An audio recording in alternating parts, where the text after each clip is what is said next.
one story that just sticks out to me was a guy, he bought a truckload of Walmart general merchandise and 24 pallets, and 14 of the pallets were velvet hangers. It hurts. Yeah. It hurts. So like, you know, luckily for him, the other 10 pallets were profitable because you can get a Walmart load for about $5,000. It's very easy to make back $5,000 off of 10 pallets. Hey, what's going on, everybody? Steve here, Rake and Profit over at rakeandprofit.com. Coming back to you with another video from inside my storage unit. I'm here with my friend Brandon. He's actually working on a bunch of toys. We're doing a bunch of eBay, Amazon stuff. We're actually getting ready to move into a 1,250 square foot warehouse. So we're just working out of here for the time being. But I've got an awesome treat for you guys. So I teamed up with my good friends Jessica and Joe, and they are experts when it comes to buying pallets and selling them online. If you guys have been keeping up with my channel, I'm actually getting ready to get into the pallet game myself. But I'll tell you right now, when it comes to getting into something new, you don't know what can hurt you, right? There's always one or two things that can take you out. There's a couple things you gotta know. And when it comes to pallets, it certainly stands true. So in a minute or so, I'm gonna pass you over to Joe and Jessica, and they're gonna share with you guys 10 tips that you need to know, 10 things you gotta keep in mind before getting started selling pallets, buying and selling pallets. So super excited for this video, guys. When I first saw the video, I was just like, holy crap, they are dropping knowledge bombs. So I wanna put some links down below to Joe and Jessica's YouTube channel, their blog, all that good stuff. But that being said, I'm gonna pass it off to Joe and Jessica. And before we get into it, smash that like button, and I'll see you guys soon. Thanks everyone for, thank you everyone for watching, and special thanks for, to Steve for having us on your YouTube channel, the Raking Profits channel. We appreciate you very much. And so yeah, 10 tips that we wish we would have known before we started selling pallets. And just so you know, none of these are in like a particular order of importance. No. These are things that we sat down and we were like, okay, what would we wish we had known before we started? Yep. And so we want to give those to you. So if you're thinking about starting out, or if you're interested in doing this, that this will really, really help you. Yeah. So don't check out, watch to the end, because all of these are going to be extremely helpful if you are looking into starting to flip some pallets. Awesome. All right, so tip number one, I just wanted to make sure that everybody knew what really you could expect when you start ordering pallets. Majority of the pallets that you're finding are going to be store returns, customer returns, overstock, shelf pulls, and actually a really great tip is that a lot of pallets out there will have what you call a manifest, and so it basically has a whole list of items. Now they won't tell you what condition the product is in, but it also will give you kind of a basis on figuring out how much you could probably earn from it. They do have like a suggested price on the manifest, which helps greatly, but just keep in mind that there's going to be a variant there when looking at pallets and looking at the manifest that comes with a lot of them. Unmanifested pallets will be cheaper in the long run. They're not going to cost as much, but the risk is a lot higher. So it really depends on you. It depends on what you're willing to risk. The chances of you making a lot more money on an unmanifested pallet is high, but there's also a really good chance that you won't make any money either, or even lose out some money. So, and also manifested pallets, if you're looking at selling on Amazon, which we'll talk about later on, but if you are looking at that, there are software that you can get that you can upload the manifest into, and it can give you an expected profit margin based on the conditions. So but nothing is exact and nothing is guaranteed. No, so nothing's guaranteed. Everything you do in pallets is a calculated risk. So tip number two, it's where do you get pallets? Where do you locate pallets? There's a lot of various ways that you can do it. I suggest going on Facebook and seeing if you can find something more local, or it doesn't even have to be Facebook that you Facebook, look locally, Google. but I mean, just look on, you know, you can look on Google Maps or whatever. If you find something local, you're not going to be paying as much for shipping. You may even be able to pick those things up yourself. It's going to save you a little bit of money, may require a little bit more time, but if you look into how much it costs to ship pallets, just make sure it's worth your while. Yeah, and it's always good too, if you have someplace local to go to, it's best to go. That way you can actually take a look at the goods that you are buying, right. But also you're going to save lots of money from shipping. I know for us, we're here in Arkansas, when we first started buying pallets, there's nowhere, the closest place is like 6 hours from us. So for us, we had to order everything without ever actually seeing it. And shipping gets expensive. We were buying pallets for $500 a piece for a certain kind of pallet, and then we were spending another $200 just to have it shipped to us. Also, if you live in a residential area, there's going to be increased shipping charges for that, just because they have to come in that.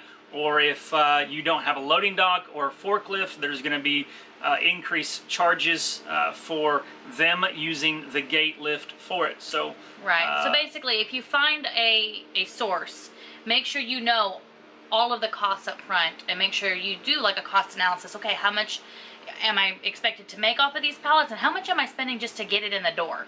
Tip number 3 is when you find a liquidator, do the research on them. Find out if they have an eBay store or if they're selling on their Facebook page, because chances are, if they are, they're what we call it cherry picking. They're going through the pallets themselves. Right. They're picking out all the good stuff, and then they're repackaging the pallets to make it look like they haven't been through, but they've already taken out the high profit items. And just for example, like when we were buying Amazon small box pallets, is that generally there's going to be 5 or 6 items out of that pallet that would pay for the whole pallet.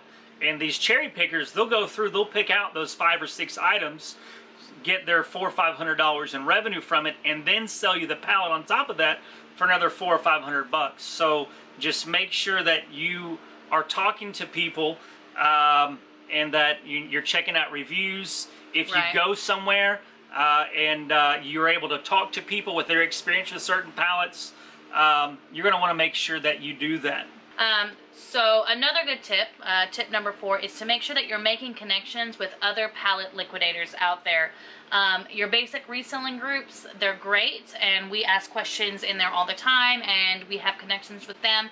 But people who specialize in pallets, there's specific information. There's specific tips and tricks that people out here have made mistakes. There's plenty of mistakes out there to make.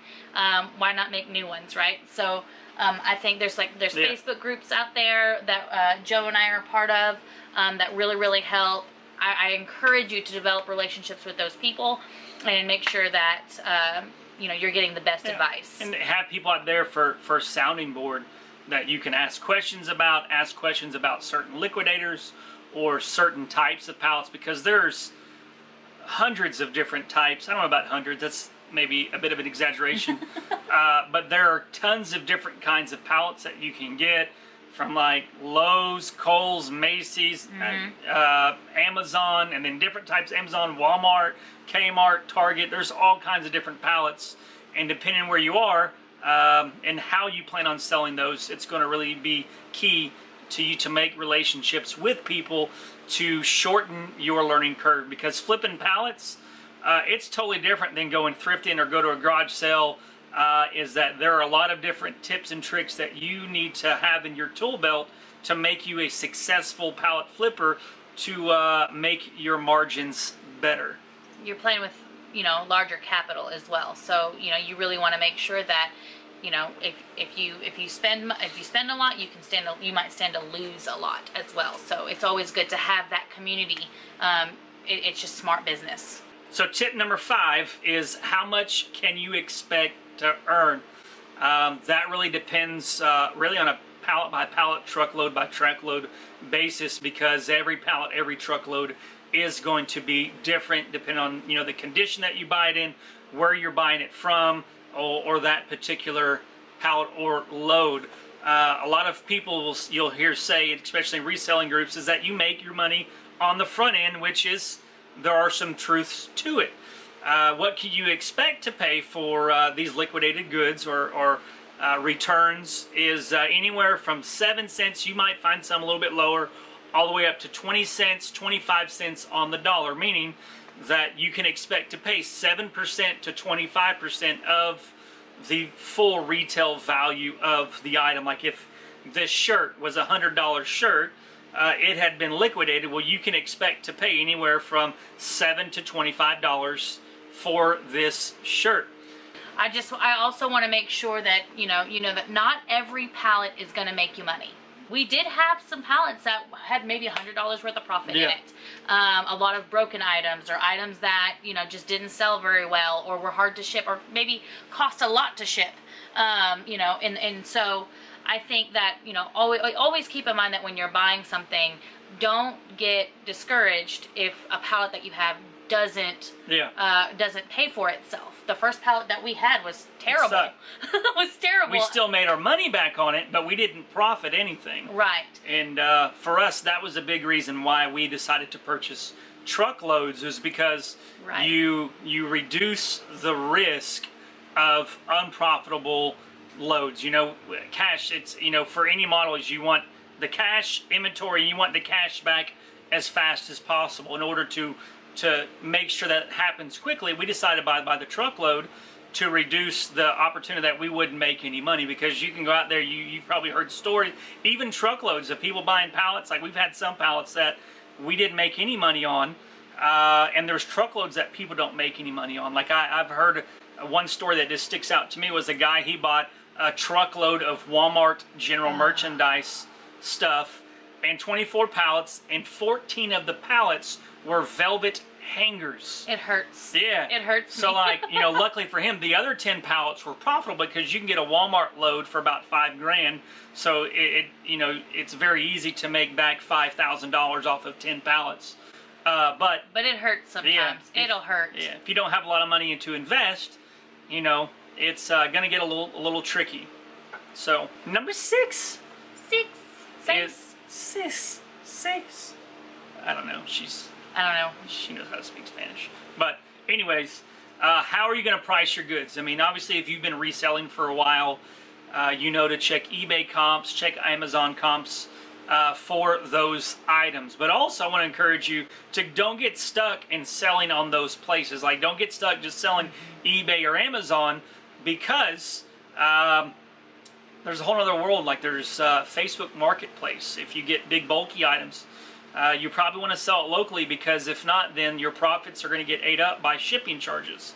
But doing those price checks and on eBay, Amazon, to make sure you know about how much those items are selling for, depending upon that condition. And it may be even, one thing, if you get a big lot of stuff, one thing that you can do, little sub tip, is lot your grade A stuff with your grade D stuff or your grade E stuff. Put them together, make a lot. That way you're going to get more money for the grade E stuff that you normally would, because they're buying the goods for the grade A, but you're kind of throwing in the grade E, and you can get in more money long term by doing so. Good tip. Yeah. Brings us into number 7, which is grading scales. Is that liquidation has its own grading scales. So you're going to want to make sure that you learn the grading scale with salvage, and also read the fine print, because depending on where you buy, that some places will list it as used condition, especially electronics. Like if you're buying cell phones or tablets, stuff like that, they'll try and squeeze by listing it as used condition, but a lot of times it may be salvage condition, because it could be Google locked or iCloud locked, or a lot of newer electronics, they have a security feature where if it's not scanned at the register, you can't use it. Like, it can't be activated. There's no way to bypass that. So make sure that you learn the grading scale, and you're able to identify, especially if you're going somewhere to look at pallets, is that you are able to identify very quick what grade of goods they are in, because it's gonna help you out even when you're looking at online auctions. Is you got to know the grading scale. I didn't know the grading scale at first. I was hopeful. I think our first pallet I got on liquidation.com, and I bought this pallet for these Instapots. I didn't read it. It was salvage condition. It had, I don't know, maybe 15 or 20 items on it. I bought it for these Instapots, and I was like, ooh, these are selling for like $100-something. So I got it, and then I got them all in, and they were all dented. I don't know what happened, like a forklift hit the boxes, and there's like 5 of them that were all dented in the exact same spot. So know the grading scale, learn it, because it's going to save you some time and money. Just make sure you read that fine print. Anything that they say about those pallets, make sure that you know exactly what you're getting when you get it as close to possible as possible. Yeah. But if you do end up with some issues, or you have some broken or salvage condition that you didn't know, the way that Joe and I made money off that pallet was that we parted out those goods, which brings us to tip number 8, which is parting out your goods. If you have items that, you know, you look at it and you're like, oh, this could have sold for, you know, $120 on eBay, but like it doesn't work, right? I sold replacement, like there was like what? Ninja blenders, Keurig coffee makers. There was a couple of coffee pots, and I took parts from 3 different coffee pots and made one whole one that I could sell used condition. And I mean, I didn't make a whole bunch of money off of it, but I milked that pallet for what we could get out of it. And so we ended up being able to at least make our money back. And it was a great learning experience for us. It wasn't fun in the moment, but now looking back, I'm glad it happened. I'm glad we learned it, and I'm glad we didn't lose anything from it. So remember to part out your items. Coffee carafes, filters, you know, I don't know, whatever you can. All kinds of electronic stuff. You know, if it's got, you know, attachments that go with it very well. Even furniture. Is that, you know, if you buy furniture pallets or furniture truckloads, you know that sometimes they ship stuff in like box 1 of 1 or 1 of 2, and you may get 1 box and then somebody else may get another, but there's parts, there's, you know, hardware that you're going to be able to use for other furniture items, so that you don't have to go out and buy stuff. It's going to save you some money. I have also emailed manufacturers if there's missing parts. I've also emailed manufacturers and asked for replacement parts. And sometimes they'll give it to you, and sometimes they'll give it to you for a nominal fee, and you're still going to make profit off a whole item. So that's another tip as well. It's like one time I got a network server rack. I don't know, I probably hadn't slept very well that day because I thought all the pieces were in there. So I sold it to a guy in Texas. He got it, and he's like, it's missing some hardware. And I was like, dang it. And this was like an expensive shipping item. It was like $50 to ship. It was big and bulky. But thankfully, I emailed the manufacturer, told them, like, hey, I got this item. I'm missing these pieces. Can you send them to me?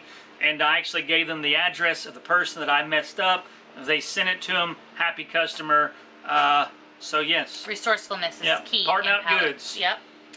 So, tip number 9. I don't know if you can... 9. is Amazon is not eBay.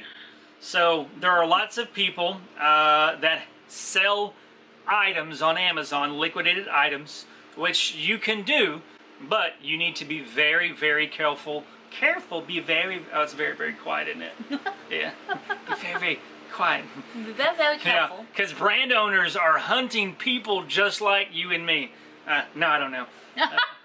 But Amazon's not eBay. So what I mean by that is Amazon is very, like, you are guilty until proven innocent. They are very restrictive, and lots of people get in trouble. They will shut you down. Shut you down. But we're going to help you not get shut down, because we got shut down, and we're trying to fight through a suspension because we didn't know this tip right here. But what I mean by that is, say a buyer buys an item, you sell it as new condition, which is a no-no. You sell it as new condition, and they get it, and they say, man, that item is in used condition. You sold it used, or you sold it new, but it was technically used like new because the box had been opened and stuff had been arranged. Even though it was a brand new inside, it's not brand new.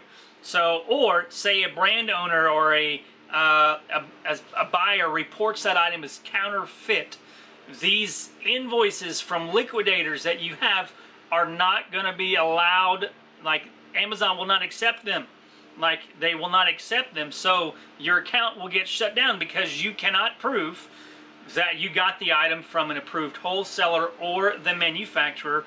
And you, in both cases, you cannot prove that that item is not counterfeit because you didn't get the item from the manufacturer or wholesaler.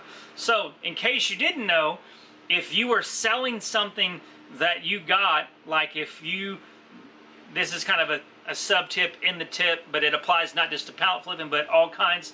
If you get a brand new item, box item, say you pick it from the thrift store or a garage sale, or you get it out of that pallet, you cannot sell an item as brand new because the chain of custody has been broken. It is not covered on the manufacturer warranty, and because it's not covered on the manufacturer warranty, it is not new. You can't sell it as new. You can sell it as used like new and just say, hey, this item's brand new, it's never been used, the box has been opened, but you can't sell it as new. And also, if it's counterfeit, like even if it's not counterfeit, you're guilty until proven innocent. For us, like we had a brand owner report an item that we'd never even sold it of, and we were even selling it in used condition, but they reported that it was counterfeit. We couldn't prove that it wasn't counterfeit because of our invoice was not accepted. So be careful.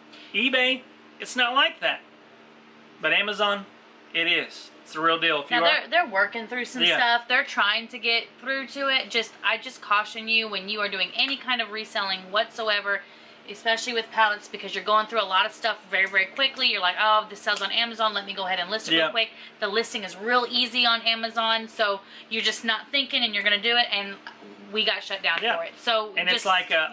all three cases, I will caution you, if it is a Chinese brand, there's a lot of private labels that are out there. Like Chinese branded private labels, like do your research, like don't sell them on Amazon. Keep those for eBay because they fight. I'm not saying everyone fights dirty, but in my experience and talking with other pallet liquidators, is that they fight dirty, they play dirty. Honestly, it's better safe than sorry. Yeah. Don't get your account shut down over Yeah. Chinese goods. Just Yeah. play it safe. Sell it on eBay, Right. sell it on a Mercari, offer up, Facebook, but don't sell it on Amazon. Right. And speaking of that, actually brings us to our last tip, which is Yeah. tip number 10, Yeah. is to always have a backup plan for selling your inventory.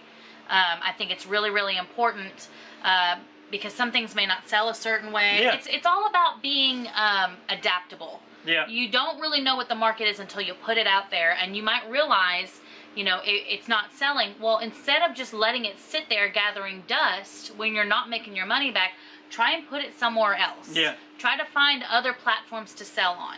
It's a must. I know when we started selling pallets, our intention was to just sell online only. It was easier to just put online, sell on eBay, got all this inventory, and that's when we're like, we've got to make some adjustments. That we're kind of making decisions on the fly. We bought a truckload back in January of all Amazon small box. It was like 20,000 pieces. We got it, and there was a lot of items that were very profitable that we could easily sell online. There's also lots of stuff that just was not worth selling online because they're only like $8, $9, $10. So by the time that you spend labor listing the item and shipping it, the margins weren't there. So we had to be reactive and start doing bin sales out of our warehouse. We were not in a good location. We were, on a main highway, but we're like 6-7 minutes outside of town. There was no air conditioning in the warehouse, so it got really hot, and it really affected our business. Had we known on the front end and had a plan of how to sell the inventory, that we could have planned to move to a different spot if we're going to get these certain types of pallets or different types of goods. So having a backup plan, like we started selling on Amazon, which we hadn't done before. We started selling on Facebook Marketplace because there are some items that they may be $40, but shipping's going to cost $25, and then fees another $6-7. So you're looking at getting $5 for a $40 item when you can sell it locally for $35. So having those ideas of where can I sell this, it may be you may get a booth at an antique mall or a flea market to be able to move stuff. Also, building relationships with local auction houses are going to be another good idea for you to have. So that way you can just send stuff to them and they can liquidate the goods for you. But making sure that once you have inventory that you have some plans in place of how to get rid of items without really have a bunch of inventory just sitting there. I think if you get nothing else out of these tips, I think that the biggest part about being a pallet liquidator and buying pallets and reselling them is that you need to be adjustable. Your plan it may be great and perfect, and then you get the products in and you realize that those products don't fit that plan. Yeah. And so I think the biggest part about me and Joe being so successful in building pallets is that we have learned to kind of roll with the punches. You know, when we sold cell phones, our initial plan was to buy cell phones from the public and sell them online. But we found out that our market has changed a little bit, and so we ended up flip-flopping it. It's part about being adjusted. It was never part of our plan to sell cell phones locally here, right? But that's just what happened. Same thing with pallets. We bought a whole bunch of small Amazon box pallets and found out that it's impossible for us to list 20,000 items and make a profit quickly. And that's the thing. You don't want things sitting on a shelf for too long. You really want to be able to move these items, to get moving, and that's a big part of being successful as a pallet liquidator. So be adjustable, roll with the punches, and do your research. Make sure that you know what you're getting. You know you have a plan A, plan B, and a plan C on how to get those things out the door. Because I will tell you, it took us a lot of capital to buy the truckload. Yeah. And it was hard for our first few months until we could figure out a plan B and a plan C, because our plan A didn't work. Yep. And so I don't want that to happen to you guys. I want you guys to be able to buy pallets, be successful, get that stuff out the door, and learn from our mistakes, because it's a great way to earn money, and it's exciting and it's fun, and I want it to be exciting and fun for you. And yeah, so just learn from us. Yeah. Thanks again, Steve, all of you for watching out there. We greatly appreciate it. Until the next time, peace.